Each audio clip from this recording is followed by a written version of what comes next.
السلام علیکم دوستو، اسرائیل اور فلسطین کے مسئلے پر روس کے حوالے سے بڑی ہنگامہ خیز خبر سامنے آ چکی ہے۔ پاکستان، ترکی، ملیشیا پہلے ہی فلسطین کے حق میں آواز بلند کر چکے ہیں، جبکہ تمام مسلم ممالک کی فوج کو اسرائیل کے خلاف میدان میں اتارنے کا کہہ چکے ہیں۔ لیکن اب روس نے جو فلسطین کے لیے کمال کیا ہے، اس سے پاکستان، ترکی اور ملیشیا کی آواز میں مزید جان پیدا ہو چکی ہے۔ دوستو، اس سے پہلے فلسطین کی حمایت میں بولنے پر اسرائیل کے وزیر اعظم کی پاکستان کو کھلی دھمکی سامنے آئی تھی۔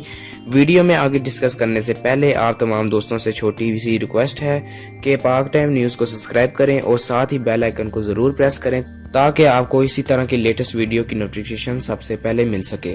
پاکستان مسلسل فلسطین کے حق میں آواز اٹھا رہا ہے اور امدادی سامان بھی فلسطین پہنچایا جا رہا ہے، جس کی اسرائیل کو سب سے زیادہ تکلیف ہے۔ دوسری طرف اب روس نے بھی فلسطین کے حق میں بڑا فیصلہ سنا دیا ہے، جس سے اسرائیل کی کمر ٹوٹنے والی ہے۔ دوستو، خبر کچھ یوں ہے کہ روس کی سرحد اسرائیل کے ساتھ لگتی ہے۔ روس نے اسرائیل کو خبردار کر دیا ہے، اگر اس نے فلسطین پر ظلم بند نہ کیا تو اپنے انجام کے لیے تیار رہے۔ اس سے پاکستان، ترکی، چائنا اور ملیشیا کے موقف کو مزید مضبوطی ملے گی۔